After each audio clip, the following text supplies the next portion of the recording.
Good morning, guys. Happy Sunday. I had one of my YouTubers ask if I can go through the recipe for my face mask that I'm wearing. This is an incredible face mask. I've been using it for a while with excellent results. My acne used to be really, really bad all up in my cheeks. Really, really bad. And I used to get people to ask when they walk up to me and they'll say, "What's wrong with your face?" before they would say hello. That's how bad my skin was. And I was going to the dermatologist using all type of crazy stuff. And it was getting worse. You know, we had them big bumps. They're pussy. They're sore. You know, they're sore to the touch. So through the grace of God, a lady introduced me to this recipe. And this has been the recipe that's been my go all. I'm not on any acne medication. At one point I was on oral medicine because my acne was so bad, tetracycline back in the day, but they don't give that anymore. They stopped, doing that. But that was a treatment because they were saying the acne is from within and it keep coming out. So they was giving me that, but that was back when I was younger. But now they don't give that anymore or whatever. So I'm gonna walk through it. I'm also gonna have Alexa to identify what each one of these things do. So a lot of time when you tell a person something, a person wants the proof in the pudding. I hope that y'all will be able to hear Alexa very well. So we're gonna start off with the ingredients. My thing is not empty, guys. I don't let it get empty. I just come and refill. So, but you'll do this and then you make yours as thick as you want it or as thin as you want it because it's yours. Ain't no right or wrong way of how you put the ingredients in. It's all the same. It's all going to do the same. If any of these products you're allergic to, then don't use it, okay? So, the first thing we're going to do, we're going to use some white sugar. And we're going to use sugar. It says an exfoliator. And I'm going to talk to Alexa. Hold on. Alexa, what is the benefits for using white sugar as an exfoliator? From verywellhealth.com. Rubbing your face with sugar manually exfoliates the skin and will leave the skin feeling smoother. Thank you. Okay, so y'all heard it with the sugar. Okay. So the next thing we're going to do that I start putting in my recipe because coffee helps with an anti-aging. So I'm going to put, not a whole lot, but I'm going to put a little bit of the coffee because the coffee also helps. So about that much coffee. Alexa, what is the benefit of using coffee in your face scrub? Here's something I found on WikiHow. Coffee grounds don't dissolve, which make them an excellent exfoliant to slough away dead skin cells. Plus, the caffeine in the grounds is perfect for tightening your pores and minimizing the appearance of wrinkles and fine lines. I heard that? Okay. So the next ingredient we're going to use is cinnamon.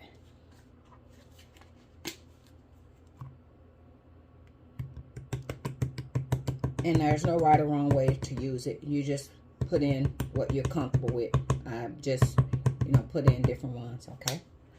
Alexa, what is the benefit for using cinnamon in your face scrub? From livestrong.com. Cinnamon and its extract have long been touted for its anti-inflammatory benefits. So what the cinnamon do, like when I get this bump, I had a big bump come in right here. It's an anti-inflammatory. So it brings the pimples down. Great for acne. Alexa, is cinnamon great for acne skin? A response from an Amazon customer about Nature Vibe Botanicals cinnamon cassia stick says, it's for flavoring stews and desserts, but you could probably grind it and mix it with honey to make a mask that is excellent if you have acne. But definitely not for dry skin, and I imagine it would make sensitive skin sting. Cinnamon is pretty pungent.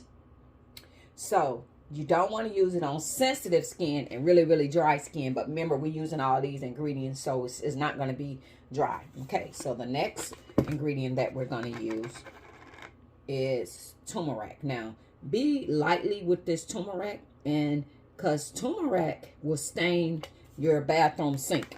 So you use a whole bunch of turmeric, your sink will be yellow and you won't be able to get it out.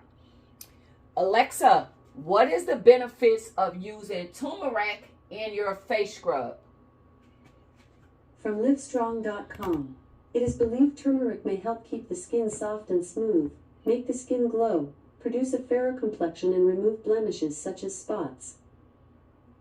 See that? So turmeric is great for removing dark blemishes and give you a fair skin complexion, and it's got an anti-inflammatory in it also. So now the next ingredient is honey. I always like when I'm telling y'all something, I like for the proof to be in the pudding. I just don't like to just tell somebody something.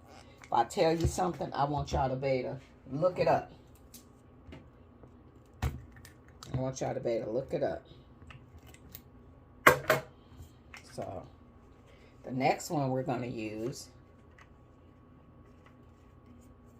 honey. Honey's a really good one. So I'm going to put some honey in there.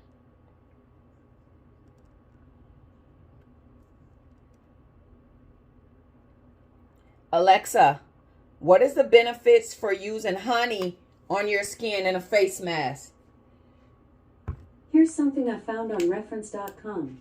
Thanks to honey's antibacterial properties and its antioxidant content, it soothes and brightens skin, clears up acne, slows the effects of aging on the skin, and clears pores. This natural skincare supplement offers healing and nourishment to skin without the need for harsh chemicals. That's the benefit of using honey. Okay. So, lemon juice. Alexa, what is the benefits for using lemon juice in your face mask? Here's something I found on reference.com. Lemon juice contains antioxidants that help fight off the common cold, flu, and cancer, according to Medical News Today. It also helps reduce fluid retention, pain and swelling, and promotes a healthy complexion. Alexa, what is the benefits of putting lemon juice in a face scrub? Here's something I found on reference.com. Lemon juice can provide a variety of benefits for the face, including eliminating blackheads and lightening self-tanner and age spots. Lemon juice can work as a toner to help with problem skin, and it is also excellent at reducing excess oil on the skin to eliminate shine. Y'all heard that? Lemon juice. Now, we're going to use a touch of lavender oil. And a touch of lavender oil, it helps with anxiety and different stuff like that. I normally have a vitamin E, but I am totally out of vitamin E. I've just been physically taking vitamin E. But I'll pick up some. Yeah, I've just been taking my vitamin E. But yeah, I normally put it in there. So I've been manually taking vitamin E. Okay. So now, I'm going to do the last thing. And we're going to start mixing. Alexa, what is the benefits of using lavender oil in your face mask? Here's something I found on reference.com. Lavender oil, made from an herb, may be beneficial in treating nervousness, depression, insomnia, and restlessness. According to WebMD, studies have also found that lavender oil is beneficial in treating anxiety, stress, insomnia, and postoperative pain. Explains the University of Maryland Medical Center. Alexa, is lavender good for your skin to rejuvenate it? From TalkVietnam.com, lavender is excellent for skin care and promotes healing and regeneration for all skin types, especially dry skin. So, do y'all see that? This lavender, like, I live by this lavender. My granddaughter's here, and she's got eczema. I can't even say it. Eczema.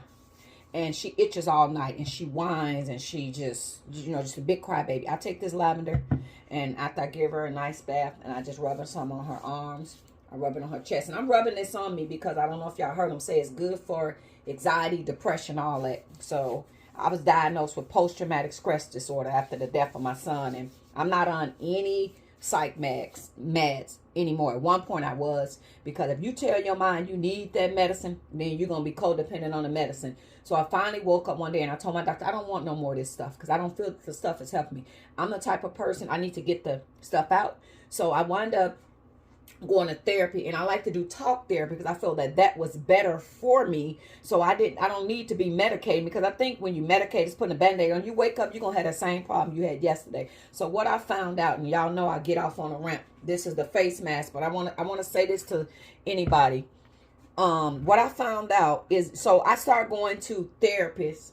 If you have a traumatic death and somebody is like brutally murdered, so that messes with you. So, and I wind up going in the house right after they took the bodies out and they released the house to us. So it's graphic. I don't know. You go in there, brains, blood, everything. So by me going in that house after the death of my son, the baby daddy, and a brother, I was waking up every morning. And when I opened my eyes, blood was everywhere. I'm like, oh my God, oh my God, oh my God. And I was seeing it every day. So I had to start going to therapy for post-traumatic stress disorder. That's what they diagnosed me with. And when I opened up my eyes, and everywhere, I was just walking around, and they said the people in the war go through that from seeing all this type of stuff. So I really thought I was losing it. But so I start calming myself down. I start praying. So another thing that kept me in that post-traumatic stress disorder, in the death of my son, a lot of things that we do, and if there's anybody going through this, don't do this. If somebody in your family tragedy died, what we would do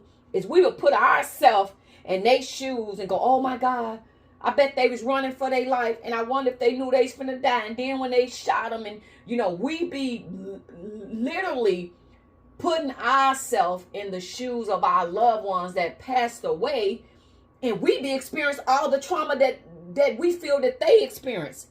And it gets bad. Even when my son died, like, I would say I officially lost my mind. I did. I officially had literally lost my mind. When I was planning a funeral, I'm in a funeral home, and I'm sorry, guys. If y'all want to stop it, all I gotta do now is mix the face mask. I'm sorry, but and when I was in a funeral home, and I asked the funeral home director lady, and I was like, could I do something? And she said, what? I said, I want to lay in the casket to see how it's gonna feel, because this is what my son is finna experience, and this is the last thing that he's going to experience that I want to experience. And she wasn't kind of against it. She was like, okay. So we go in there with a casket, and I literally get in a coffin. And then now I look up, and my cousin, I'm finna take pictures. I said, don't take no pictures, because I'm a goofy person. And I don't know if my cousin thought that I was playing. Like, no, I'm grieving. And I'm losing my fucking mind. And I'm like, no, I'm not. Don't take no pictures, because I'm not being funny. I'm really losing my mind and thinking all this weird stuff. So I guess the lady said, she said, no, we're not closing no casket. She said, get out. I said, she said, we're not doing that. That's a big liability. She said, I broke the rules when I let you get in there. She said, but hey, no, you got to get out, and we're not going to close it. So I literally had lost my mind. So with me going to therapy, the one thing that the therapist said to me, and it saved my life, she said, what are you doing for D'Angelo? For you to put yourself in his shoes and you replay the last moments of his life. Not your life, his life. What are you doing for D'Angelo? D'Angelo's gone, and he's no longer in pain. You traumatizing yourself by reliving this incident over and over and over and putting yourself in sheer terror. She said, think about it. D'Angelo wouldn't ever want you to remember those last moments of his life. And I remember the coroner telling me, and they tell you this because you be, all this stuff going on in the corner. And I was making the funeral plans. They kept telling me 2 shots to the head. And I'm like, I don't want to do an open casket because my baby face messed up and this, that, and that. Then he just said, he said, the coroner said, well, I tell you this. Your son died instantly, so he didn't suffer. And you can have an open casket. And I'm like, oh, okay. But for some reason, I still didn't believe that. And I'm sorry, guys. When I go through this, I go through a whole rant because I be reliving stuff. I remember going to a funeral of one of my husband's friend's son that got killed here in Minnesota. And they killed him with a shotgun. And she did not make any of the arrangements. She allowed her husband, her sisters, her everybody. She didn't make any arrangement. The mother just pretty much stayed out to the day of the funeral. And this is what prompted me to be eager on want to see D'Angelo before he was embalmed, because they didn't allow me to identify him because he had his license and the fingerprints and all that. So the homicide and all them together, they identified it's D'Angelo. And then my son found the bodies. He identified it, so they wouldn't allow me to see him at the coroner's office. They said, ain't no sis, you coming, you're not going to see him, you got to work it out at the funeral home. So I'm like, okay. So anyway, when I went to this funeral, guys, and I'm sorry, guys, I'm sorry, to be rampant. If y'all can stop it, all you do now is just mix the face scrub to the thickness, consistency that you like, and then it's ready to go. It's ready to go, and then you're ready to use it. It's too soupy. So if somebody want to stop watching at this point, if I'm being too traumatic, I'm sorry, guys. You could stop it. That's it. You just mix it up like a thickener. So I remember going to this funeral, and the mama, like I said, she didn't do nothing. Her husband, everybody did it. So one thing about funeral homes, they get more money for open casting. They be want you to have a open casting. They really don't want, they'll do cremation and all that and whatever, but they get more money for the preparation and viewing of their body. It's more money in a funeral home. So she never had one. So finally, everybody in the funeral in the church, and she probably sat outside like 30 minutes, and finally the pastor said, we got to get her in here. We got to keep going to morticians. That we got a time to be at the funeral home, at the cemetery. So we got to get in. So this lady is coming in, and she never saw her son. So she coming in. The church is quiet. It's a huge church, and she walking. Her and her little girl. And she walking, she walking, she walking. When that lady made it to that casket, guys, she said, "Wah!" She's screaming loud. Her baby said, "Oh, mama, it's a monster." She was so traumatized because half of her baby face was gone. And to do an open casket, they put sunglasses on his face. And she turned to her husband. She said, "Why would y'all do this to me?" She was devastated. And that was the most scariest thing I've ever experienced, going to a funeral. And that lady was traumatized. She said her son was a monster. Like, why would they make him available for viewing? And half of his face was gone. But they wanted the money, so they put on sunglasses to shield this. So she was traumatized. So then for me now I'm in her shoes. And I keep saying 2 shots to the head, 2 shots to the head. So I'm like, I went to the funeral home and I made the funeral arrangement. I said, "Is D'Angelo here?" And the lady said, "No, D'Angelo's not here. He's in Chicago." And where I was at was one place. She said, "No, D'Angelo's not here." She said, "He's in Chicago," or whatever. And she said, "Oh, so we'll have everything ready and Saturday." So I said, "No." I said, "I want to see him before he's embalmed." And she said, "Huh?" I said, "I want to see D'Angelo before he's embalmed, because if he's not appropriate, we're not having an open casket. I'm not going to relive that. I'm not going to allow to sit back." And I said, "I need to see my son." And she said, "But we could," no, you're not going to embalm him on Saturday and let me come in there and see him on Saturday. Are you listening?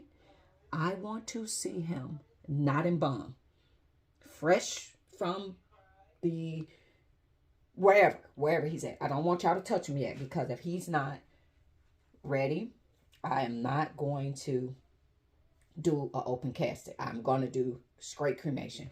She said, "Oh my God, but I promise you, we got really good morticians and we can do this. And it's not going to be a problem. We can get it done. I assure you." And I'm like, "No." So she was like, "Okay, yeah, well, Saturday." So I'm thinking she's telling me that, okay, that I can be able to see him. And then we got back outside. My daughter-in-law was paying more attention. She said, "Mom, you signed them papers and she still is telling you, but you didn't catch it. When you go and see D'Angelo on Saturday, he's going to be embalmed already. Not dressed, but embalmed." I said, "Oh, hell no." I went back in there. I said, "Did you hear what I said? I do not want him to be embalmed, because I'm not finna go in there. My baby got a half a face. I want to see him now. If you don't let me see him now, y'all ain't even got to worry.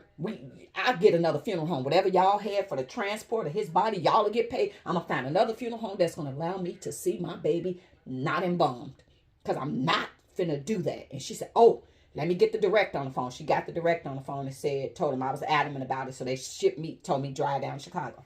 I drive down Chicago. They take a long time. And mind you, my son is there plus his dad, because I paid for both funerals out of the life insurance policy. It was all 3 of them there, but the third brother I didn't pay for.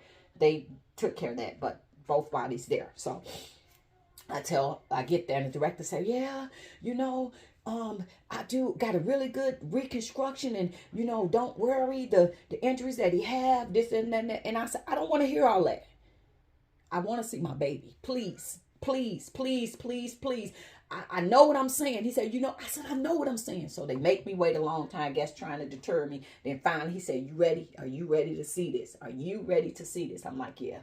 So it's really weird. So he said, come. And he's telling us to walk. So we're in the funeral home. He said, keep walking, turn left, turn right, turn right. So we walking down these long funeral hall. Then we get right there. He said, stop. And there's two caskets in this long hallway. I don't know why I'm thinking they're in a casket, but why would they be in a casket? They want to bone. He said, stop. And then he got in front of me again. He said, you still want to see this? Are you sure? Are you sure? And I said, yes. And then he turned. It was two double doors. And he said, you sure you want to see this? I said, yes. And he opened up the door. And when he opened up the door, my baby was on a gurney. He was in a white bag. He was laying there. And he looked at deceased, but he looked at sleep. He looked at sleep, and when you die, your eyes kind of sink back. And they shot my baby. They shot him here, and then the bullet came out through this side of his face, and then they took it right there, and they shot it right there. And I went in there, and I told D'Angelo that I'm so sorry that these things happen to you. Babe, I'm doing a video. My nanny said she'll come pick me up today, and then I have to get dropped off tomorrow. Okay. I'll be upstairs in a minute. So, I'm talking to D'Angelo, and I'm telling him, I'm so sorry for what happened to you. And I pray that you're at peace. I'm so sorry that this happened. So, he was able to have a funeral. I was able to give him, a funeral, and his dad too, because I paid for both, and I kind of went through the same ordeal, and they was trying to stop me from seeing him too. And I was like, nope, same thing. And they was like, well, I think they thought I was my baby daddy's wife, but we was never married.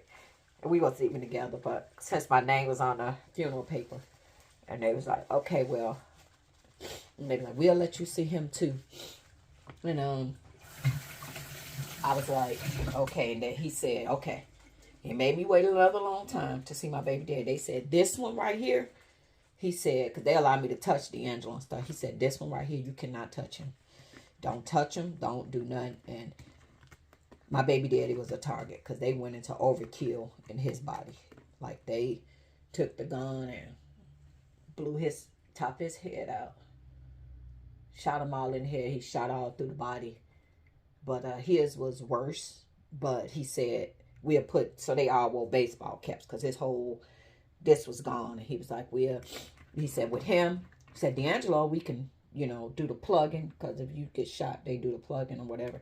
And he was like, D'Angelo don't have to wear a hat. And I was going to have D'Angelo's barber, because I don't want y'all to cut his hair, because my baby was anal about the way he wears hair. I said, I'm going to have his barber. I talked to his barber. I said, I'm going to ask you to do something. If you don't want to do it, let me know. He's like, that's my boy. He said, I'll do it. And I was like, okay. He said, I won't even charge. I said, no, I'll pay. He said, I won't even charge you. So anyway, yeah, D'Angelo had he was able to have a nice haircut, but my son was like, Mama, since Dad, he can't be reviewed without a hat. He said, we're going to do them all in jerseys and baseball hat. We're going to do D'Angelo on his favorite team. We're going to do Dad, and we're going to do, Vontae. They all going to wear jerseys. So D'Angelo had on black and gold with the black and gold hat. The daddy had on white and red with the white and red jersey hat, and Devontae had on the white and blue with the blue jersey hat. So we had a double funeral, and they all was together. Yeah, so they all was together. And guys, you see the thickness of it.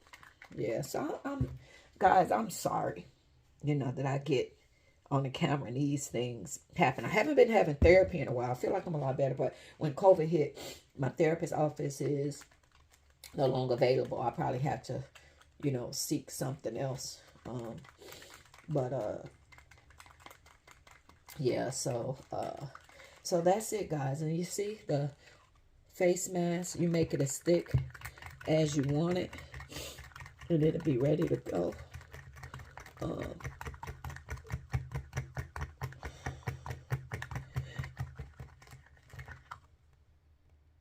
So you see, you make it as thick as you want it to be ready to go.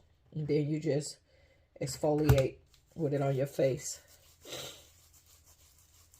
And have you had them bumps or whatever, if you had like the really big bumps, it will bring them down. So like I even put it in my neck. But I'll be 50. Oh Jesus. Y'all see this? I waste the whole thing. I'll be 50 this coming December. So I've been trying to take care of my skin pretty good. So I want you guys to have an awesome Sunday, and happy Easter to you guys. And I'll talk to you guys soon. Thanks for talking to me. Bye.